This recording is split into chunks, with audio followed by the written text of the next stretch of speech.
Hello, everyone. Thank you for joining. My name is Tim Sullivan. I'm a vice president here at Richardson, and I'll be the moderator today.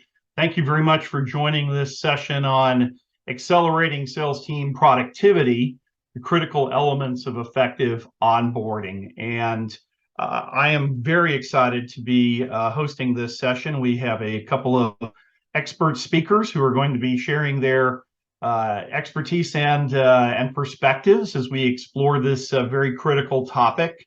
And I think you'll walk away from this session with some new ideas, or at least some perspectives on how you could use onboarding to help accelerate the performance of your sales professionals.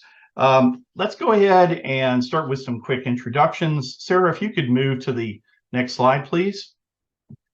As I mentioned, I'm Tim Sullivan. I'm a VP here at Richardson, and very pleased to have joining us today, first of all, Tasha Davies, who is the Chief of Staff at Showpad. Hello, Tasha. How are you? I see you waving.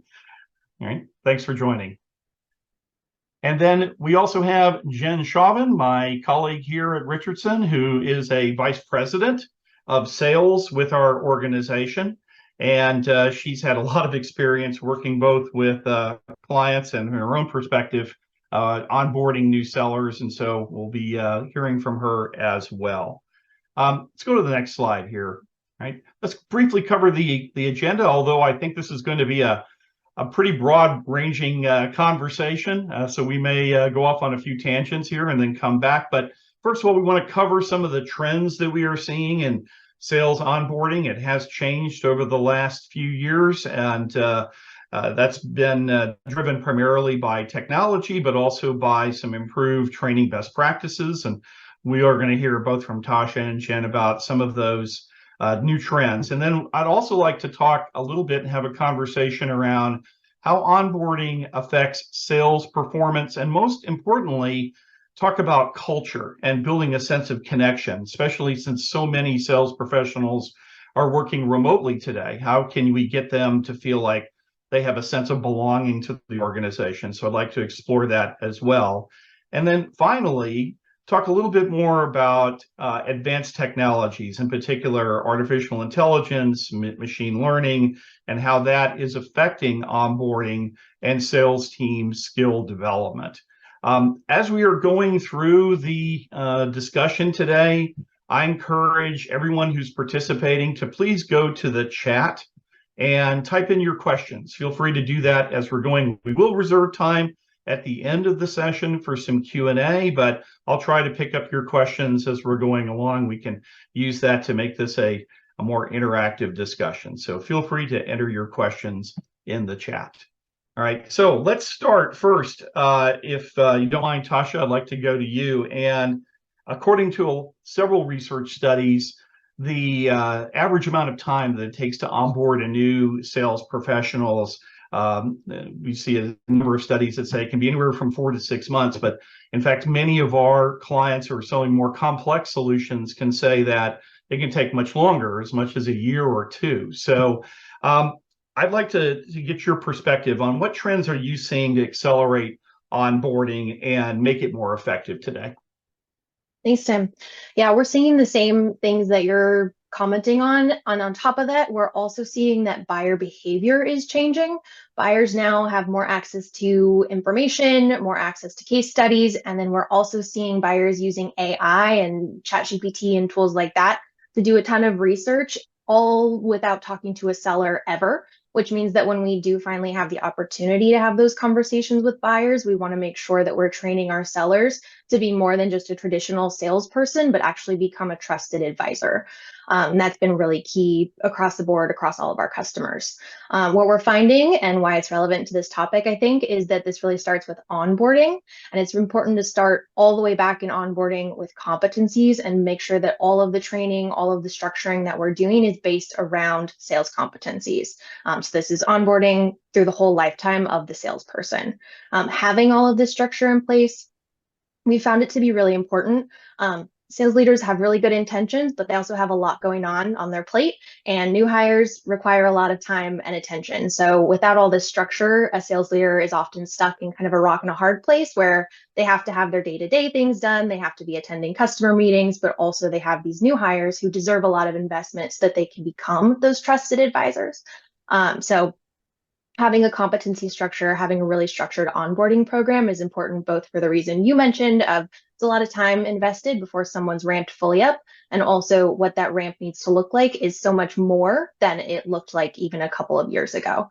Now, I'm going to put in a disclaimer here. I work at Showpad. We're a sales enablement tool. I'm going to talk about Showpad because that's what we use internally.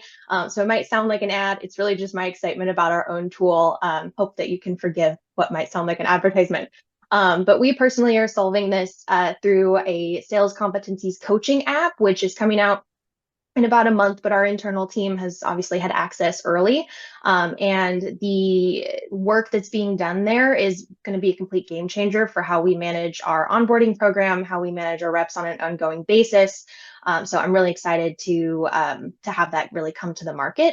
But however a company might decide to solve this, what's most important is setting those expectations of what does good look like from the very first day. And having that clarity is a benefit to the reps because they get clear measurement, clear communication, helps them start strong and really scale those best practices in a way that just manager coaching really can't. And then on the flip side, managers, we're seeing benefits. They know when their reps are going to be ready for the field. They know where to start if they need to up level someone who's not quite there. They have some good guidance from their competency scores.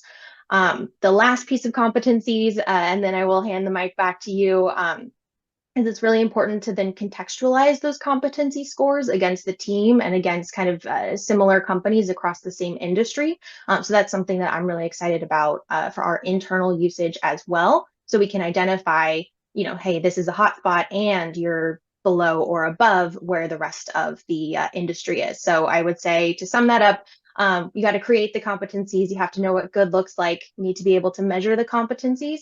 And then it's really important to benchmark those competencies so that we can guide where improvements should be made and where the effort is put in. Tasha, you've laid a great foundation there. The importance of defining what good look like by identifying role-based competencies and the level of proficiency required in each of those, and then supporting that with learning path and information in a technology base so that people can access that is a great place to start. Jen, I'd like to hear your perspective. What trends are you seeing in onboarding? And I'd like you to react to what Tasha's just shared with us. Yeah, sure. So we certainly agree. I think when it comes to getting a new hire on the right foot, knowing the right competencies that the seller needs to be successful is certainly a critical component for that. Because from there, we can really invest in building those capabilities through role-based training programs. And there really is no better time or place to start than with onboarding, right? And while that's the beginning, it doesn't end there, right? It becomes a continuous learning throughout that new hire's tenure within the organization. And we know that this is important because recent Gallup research shows that a well thought out, well structured approach to onboarding leads to higher employee engagement. And those more engaged employees are consistently outperforming their peers. So we know that more engaged sellers are going to be quicker to adapt. They're going to be more focused on their target. They're going to be better aligned with organizational goals. And so we want to really seize the opportunity that onboarding presents to really create and support that engagement level early on. So oftentimes when we think, particularly with a complex sale, if we think about training new hires, product knowledge certainly is top of mind. I think one of the trends that we're seeing is that while we're building product knowledge, let's make sure we're giving reps some early at-bats. Right, let's use the opportunity to prioritize capability building and skill application so that we can quickly build confidence and get them involved in the sale early on, right? So we want to find opportunities for observing, shadowing, interacting, role playing, all of that stuff so that we're really creating a high level of interactivity as part of onboarding. So we think that's critically important. And another trend that we're seeing with our customers is that learning in the classroom is certainly critically important. We also want to make sure that we're wrapping that learning with a digital component, right? So there are a variety of tools that organizations can use Our Accelerate digital learning platform really enables sellers to learn, practice, apply, and be coached directly in the seller flow of work. And so that's important because we want to make it easy for new hires to learn, remember, reinforce, and sustain, right? So by using the digital platform as a component of that, we can reach them no matter where they are, and they can learn and practice from anywhere at any time. So if we think about sellers who are working in a corporate setting, in a home office, out in the field, by having a component like that, we're reaching them where they are. When we think about this concept of learn, practice, apply, coach, I think we'd be remiss if we didn't mention managers just briefly, right? So obviously it's critically important that we want to focus on getting sellers up to speed as part of onboarding, but we also need to make sure that we're equipping managers with the skills and capabilities they need to coach new hires and to support ongoing and rapid skill development out in the field, right? And so we offer an entire sales management curriculum that's designed to do just that. So again, I think capability building, supporting it with the digital component, and then really supporting managers are 3 key components. I should mention to everyone here that Richardson and Showpad have an alliance partnership, and the Accelerate platform that Jen is mentioning can be accessed through Showpad. We have clients that are doing that so that the sales enablement platform and the learning and development capabilities can be brought to your sales team as an integrated capability. But again, I don't want to make this sound like an advertisement, to borrow your phrase, Tasha. I want to explore something I think that people are forgetting today, and that is most salespeople today. In fact, some research we show that in some sales organizations, the average percentage of salespeople who are operating remotely, not in a central office, is as much as 86% on average. So it's a huge number of salespeople, and that's always been true for salespeople. A lot of them work remotely, but today, because of the technologies and the changes that COVID brought, it's even more pronounced than ever before. And that makes it hard for new sellers to feel a sense of connection. So Jen, I'd like to get your perspective on what do you think that companies can do to improve a sense of connection and build a sales culture, even though people are working in a remote capacity? Yeah, thanks, Tim. Yeah, I think that's really important. I think if you think about when more sellers were in the office, some of these things would have happened organically. So I think now we just need to be that much more thoughtful and intentional about creating opportunities for collaboration, right? So when it comes to onboarding and new hires, that might be a shared space dedicated to onboarding. It could be creating opportunities for collaboration with peers, managers, leaders, et cetera, interactive sessions, things of that nature. But I think we can't assume that that those things will automatically happen, right? We need to create an environment that supports that. And obviously it's important from an organizational level, but I also think, again, going back to the relationship between a new hire and their manager, we need to really support a sense of commitment. And if I'm a new hire, I need to know that my manager is invested in me professionally, but also financially, right? We've got to foster shared set of goals as part of that process. But I think Tasha touched upon something in the first question about what good looks like, and I think that's actually really critically important here as well. So we need to show new hires what good looks like, but not in a generic sense. We need to show them what good looks like in this organization, in this culture. And that may look different from what they experienced previously. They could have been very successful in prior roles in different organizations, but under different cultures. And so we can't lose sight of that. We need to equip them with the right skills, capabilities, et cetera, that are going to be successful in their new world. And sometimes when we think about giving new hires access to things as part of onboarding, it's easy to think about systems, tools, processes, and all of those things are incredibly important. But I think we want to make sure that we're not losing sight of some of the less tangible components, things like a sales methodology, a common language, a common approach. So as a sales leader, whatever your top performers are doing to be successful within the organization, we need to make sure that new hires, as part of onboarding, get access to those same tangible and intangible things so that they can model the right skills and behaviors in the culture. So give salespeople a map of what success looks like, and then support them with their manager involvement to help them build a sense of connection. And candidly a sense of hope that they can be successful quickly. Tasha, I'd like to turn it over to you. What are you seeing in terms of using technology and other aspects of onboarding to try to build that sense of connection and build a sales culture? Yeah, absolutely. And I'll echo your point around, we have so many folks who are remote or hybrid. The majority of our customers, their salespeople have a hybrid sales motion. So onboarding is not just learning the tools and not just learning to meet people in person. It's both at the same time, and we need to figure out an efficient way to do that. And going back to the point earlier around needing to be a trusted advisor in the current buying market, what we've really found is that a salesperson cannot successfully engage with their customers and prospects unless they're also engaged with the company, right? Because they're representing the company. They need to know what we're all about. And to your point, Jen, around helping them understand that they might have been successful before, but they're at a new company now. And what does that mean? I'll tell a short personal anecdote. I joined Showpad earlier this year, and this was my first time changing jobs since the pandemic, since being fully remote, and it is different. I didn't realize how much of a difference it made to drive to a new location or see a new name on the glass door. But my experience of closing my laptop, putting it in a box, opening the exact same brand of laptop, opening the exact same tools and logging into the same video and chat platforms, same office, the only difference was, my email signature. And so intellectually, I knew I had a new job. I was talking to different people, but emotionally, it took a little bit longer to catch up than I was anticipating. And so the more that we can help people feel that same feeling virtually, walking into a new building, seeing the new vision and values painted on the walls, that type of thing. So something that we've spent a lot of time doing internally that I'm really proud of the work that has been done is giving our new joiners on the sales team that experience of that new job feeling or that new car smell, right? So I am really proud of the work that went into our onboarding experience for the sales team.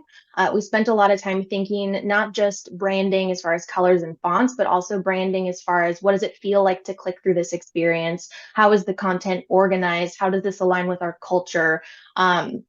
And we got immediate feedback from the first few salespeople to go through that experience that it really did make an impact. It felt like they were at a different company. It felt like Showpad to work through the way that we had the experience organized, which was really gratifying to hear.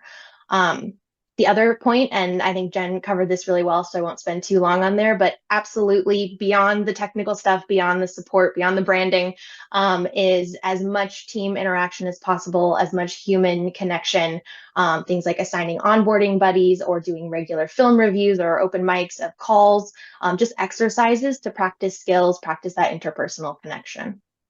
Yeah, I think those are all excellent points. The days of getting everyone together live for some kind of a onboarding boot camp. And as you can tell, I have a little gray hair, so I suspect I'm a little older than the folks that are on the panel today.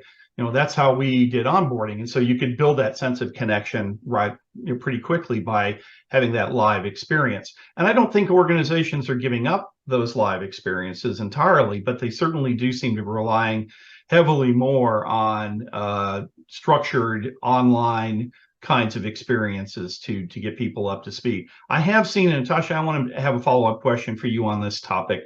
I have seen organizations use their sales enablement platforms just simply loaded up with information about product training, maybe a little bit of company operational issues, and then they turn that loose to their new sales onboardings and say, okay, consume all of this and absorb it. And frankly, it's kind of overwhelming and it doesn't build that sense of connection.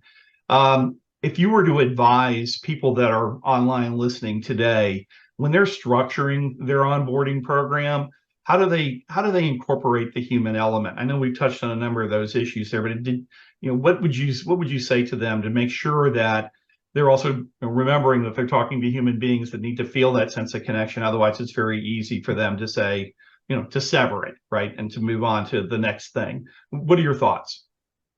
Yeah, great question.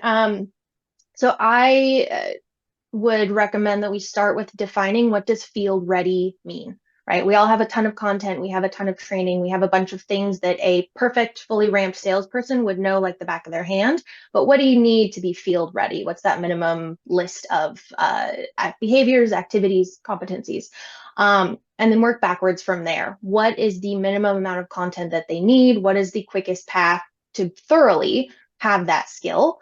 And part of that being field ready is being plugged into the team and making sure that we're not forgetting that, because it's very easy when we have all that list of training skills, competencies that we want to level people up on. We need to make sure that we are keeping in mind that these are humans working at a job, and we're all working together with other humans, and having that connection and having that confidence and trust in the team is the accelerator that helps all that information stick. They have friends that they can ask questions to. They can say, hey, I don't understand this. Give me some feedback here, right? And making sure we're building those bonds and including that in that definition of field ready. Jen, you talked about learn, practice, apply, coach as a way to work between a salesperson and their manager to, in a safe space, if you will, to practice and build the competencies that are required for success. In a practical way, though, how does that work? So can you kind of walk us through a little bit about what that looks like and how that could be incorporated into an onboarding experience? Yeah, I think in a very simplistic manner, if we think about the learning component or the consumption, right? Some of that can happen individually, right? Like we can create awareness, we can expose new sellers to new concepts, and introduce them to new ideas. I think for me, it's really the practice and the apply that's where we can use this opportunity to create connection and collaboration. So whether that's role playing, whether that's taking a real live client scenario and actually playing out what would that look like. I think it's the skill application and it's the actual practice of how it comes to life is where we really need the connection to happen. And I think also, too, you're implying here that this involves equipping the manager to facilitate this process as well. I think sometimes we forget. We focus on the individual sales role, but we don't equip the manager about what their role is and how they can use technology and these kinds of role-based learning paths and curriculum to be able to facilitate the onboarding of their people. So that's something what do you think what role, Tasha, I'd like to hear, do you think the managers play in the onboarding process for their sales teams? Managers play a huge role. I think managers, when you're starting a new job, your manager is your anchor point who tells you, amongst all of the noise that might be happening, this is what's important, this is what to spend your time on. And so the alignment between the revenue enablement team and the sales leadership team needs to be incredibly strong. And the roles and responsibilities in onboarding. What will enablement deliver? What will the sales leaders deliver? How will the sales leaders reinforce that? How can they read the reporting together? It's so important that the whole program, both onboarding itself and the ongoing enablement and training, is built with a tight alignment between the enablement team and the sales leadership team. This whole thing, the managers are the linchpin here. We need you. We do get a lot of questions from our clients, and I'm sure you do as well. And I know that Showpad has been doing some work with artificial intelligence and incorporating that into their sales enablement platforms. So, Tasha, I'd like to hear your perspective. How are these new technologies, AI, machine learning, analytics, how are they affecting the onboarding experience? And, what do you see happening in the future as far as the impact of new technologies on onboarding? Great question. Very hot topic at the moment. Agreed. So we've been doing a lot of experimentation with different AI and how it can fit through our platform and through our onboarding process and sales process in general. So I'll just limit myself to a few things here. The most exciting things for me is intelligence around real-time feedback, intelligence around knowledge checks, both of those related to scalability. And then the third is intelligent reporting dashboards. So quickly breezing through those, the real-time feedback earlier this year, and again, this is where it sounds like an ad. I'm just excited about the platform, I promise. But earlier this year, we released something called Pitch AI, which allows reps to record themselves and then real-time immediately get feedback around both verbal and nonverbal behaviors that they're doing. So pitch, tone, friendliness, the language that they're using. And this is great for a sales rep who is really eager to learn and eager to get feedback, but that manager or that enablement specialist doesn't have 24 hours every day to give that constant feedback. So again, adding scalability, and then we can take the results from that and have a deeper, more one-to-one coaching conversation as a sales manager or as an enablement partner. The other piece of scalability that we're really excited about is AI-powered test questions. So knowledge checks at milestones after specific trainings. They're so important. We need them for understanding how folks are doing throughout the program, but also understanding pass rates, completion rates, impact, all of those things. But if you've ever tried to write a set of test questions and answers, it is shockingly difficult, shockingly time-consuming. And so having AI do that for us automatically based on the content that we are trying to test knowledge of frees up a ton of time for the revenue enablement team. Again, allowing them to spend that time on more meaningful, strategic, valuable work that they could be doing rather than just writing some Q&As.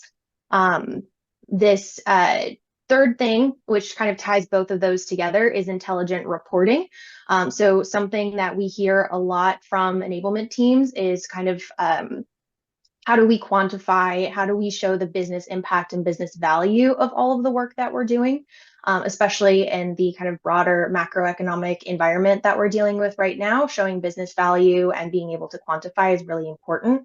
So having some sort of intelligent analytics dashboard that can show, how does participation in a certain course influence time to first deal or influence average win rate?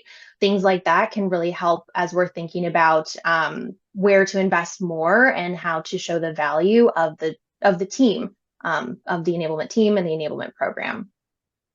And the last thing here is, I think in conversations about AI, it's often, going back to the humans, it's often easy to get excited about what the computers are doing and kind of forget the human element here.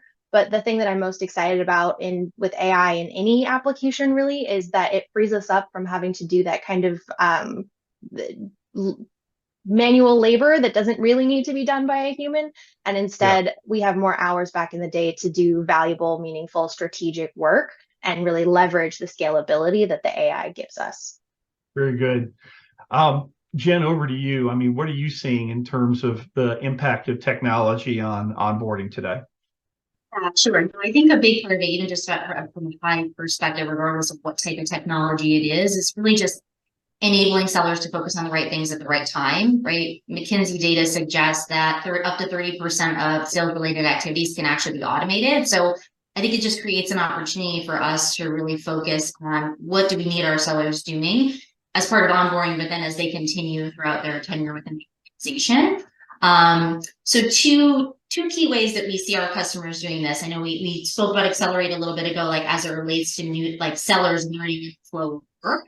One piece that we also should highlight as it relates to that is really when we think about getting sellers up to speed is managers leveraging that same dashboard, that same platform to really identify coaching opportunities. So if we go back to what we said at the onset of this conversation, really identifying the right capabilities that sellers need to be successful in their roles, then how are new hires progressing in the adoption and application of those capabilities? Where are they strong? Where might they need some coaching opportunities, and leveraging the platform and the technology associated with that to really create visibility so that the manager can support the new hire in their own route. And then another trend that we see is just greater adoption of workflow tools. So when we think about new hires learning, we also know that we need to sustain and reinforce what they're doing. And we want to impact that directly in the flow of work. And that can happen across a variety of points in the sales cycle, right? So whether that's call preparation, that's opportunity qualification, strategic account planning, we offer a number of workflow tools that can embed directly into CRM. And as a result of that, they're enabling sellers to practice and apply what they've learned in terms of being able to build those capabilities, but it's bringing it to life within the actual flow of work, within the actual opportunities that they're moving throughout the sales cycle. So I think those are two key ways that we're seeing technology really take what sellers are learning in the classroom and bring it back to their day-to-day so that it becomes a real part of how they work with their customers day in and day out. Very good. And those workflow tools provide more visibility to managers to determine how quickly and how well people are mastering the skills and methods that are necessary for those sellers to be successful today. So I think that's critically important. I do have a question for our panelists here, which is, we talked a lot about how onboarding has changed, and obviously it's changed in a lot of different ways. The days of getting everyone together and giving them a company orientation, a product orientation, and talk about the sales operations standards, and then letting people go off and try to be a success has certainly changed. Technology has and greater more precise thinking about defining competencies and a path to success has made onboarding a more scientific kind of enterprise, I would say. But I would like to hear a little bit from our team here about how do you create this? How do you take all these different elements and create an onboarding program? How do you get started? And by the way, I want to encourage our participants here, if you do have any additional questions, please type them into the chat or the Q&A here, and we'll get to those. But we talked about a lot of different components. How to get people, where do people start, and what would be your advice? And Tasha, let's start with you, and I'd like to hear your perspective on if you were to give advice to people who are listening today, where do they begin? Sure. I touched on this a little bit earlier, so I will restate that part, which is starting with what outcome are you looking for from this onboarding program? So what does field ready mean for your sales organization, for this team, for whatever profile you are attempting to onboard, and then work backwards from there. So what skills do they need to have? Then on the other side, what is the current hiring profile? What types of folks are currently coming into the onboarding program? Are you trying to train enterprise sellers to sell to a specific industry, and you're only hiring folks who have at least 5 years of experience with enterprise companies in that industry? They probably don't need a definition of what enterprise means. They probably don't need a background on the industry. You might want to touch on that, but they don't need a ton. They might need a bunch of information about your particular company, right? Or vice versa, you're hiring folks who are who need to be leveled up a little bit.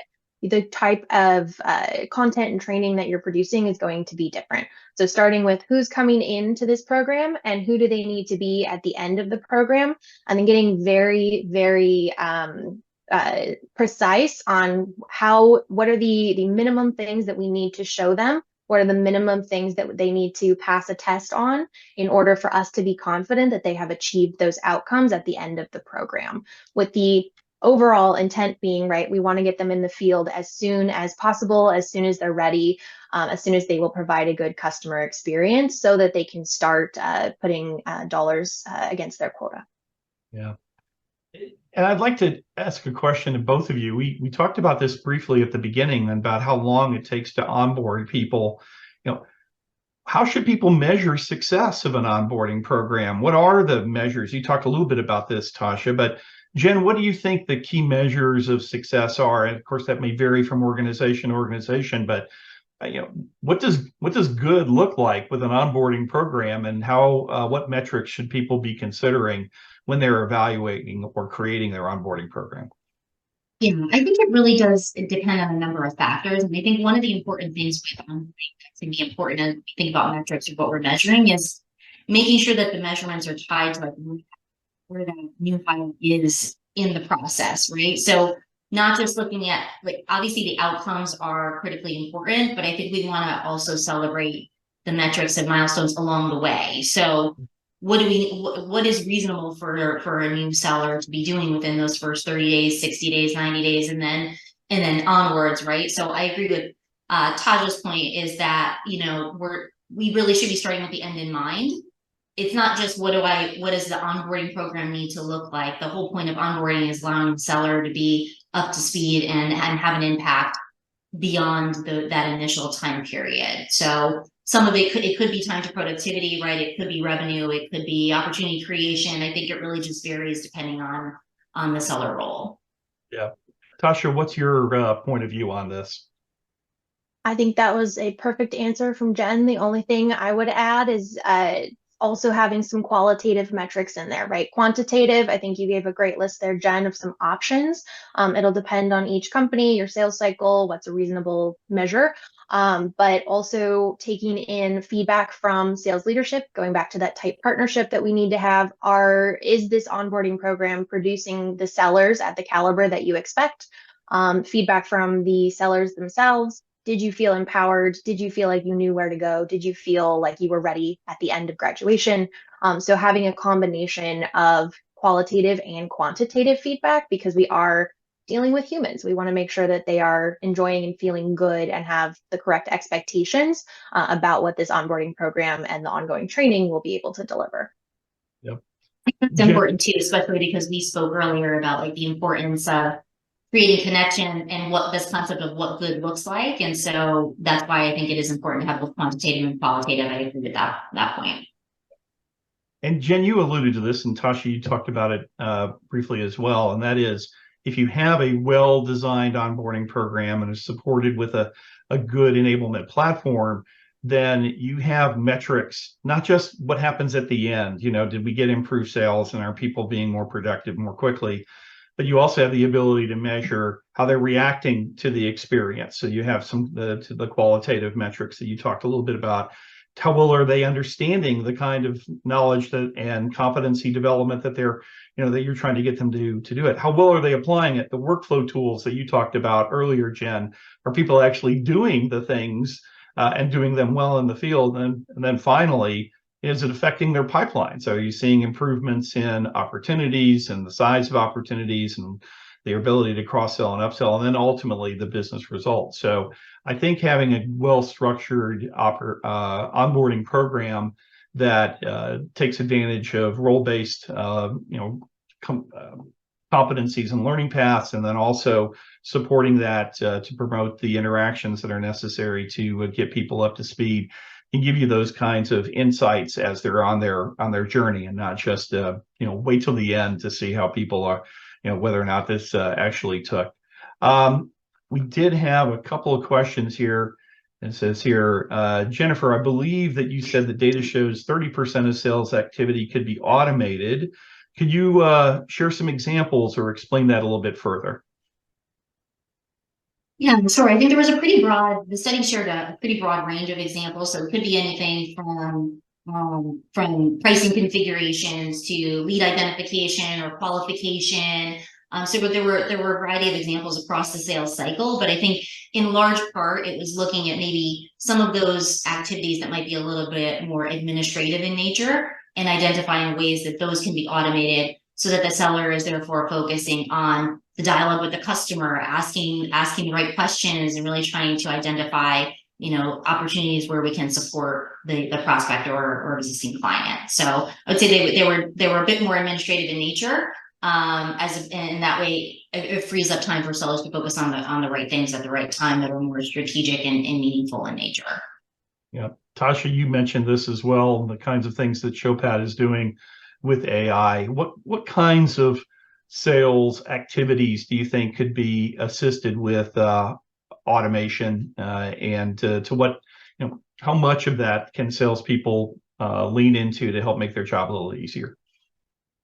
Yeah, I think that we will continue to see that develop over time, right? Right now, there's a lot of individual salespeople, both internally and at our customers, who are exploring, who are a little bit more of early adopters of AI. And there are some folks who are more laggards, and that is totally normal. I think as we continue to kind of explore what AI means, get a better handle on some of the data privacy concerns around using tools like ChatGPT, et cetera, we'll see a lot more applications. But I see applications for it all the way through the funnel, right? Everything from better sorting of incoming leads to getting it to the right BDR or SDR, making sure that the emails we're sending out are personalized a little bit more automatically, right? We're still going to need that human layer of review. We're still going to need to make sure we're sending the right stuff. But just shaving a couple of minutes off of writing an email, or shaving a few minutes off of preparing for a phone call, things like taking notes. Kind of to Jen's point, a lot of administrative tasks. I also see a lot of opportunity for AI and kind of smarter automation as we get further through the funnel, keeping the entire sales team on the internal side in the loop and updated on what's going on with each opportunity, keeping Salesforce or your CRM of choice up to date and clean. And then post onboarding, making sure that the handoff from sales to the customer support team or customer success team is smooth, making sure that the customer, really keeping it customer focused, that the customer's experience is as smooth as possible. And we can eliminate some of those potential human errors or missteps just by automating it. Yeah.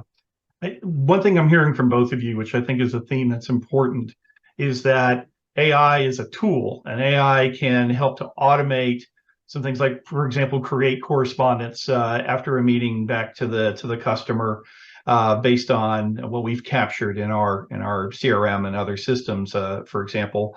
But that you wouldn't automatically just send that to a customer. You need to have a person review it to make sure that it is being that it's pertinent, that hasn't missed anything. It's not a perfect tool that is magic. It does require human beings to make sure that it's in compliance with the kind of customer experience that you're trying to provide, and make sure that it is helping to progress that opportunity or that account relationship in a way that is consistent with the standards you set for your organization. So AI can certainly help with kind of the menial work, but it's not something that replaces salespeople activity outright. I'm sure you would both agree with that. Okay.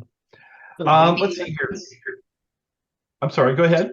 Oh, no, I was just going to say, I think we want to avoid over-reliance. We want to use it in the right places, but we don't want to become reliant on it. Absolutely. All right, well, we don't have any further questions here, so I want to thank Tasha and Jen for joining us today.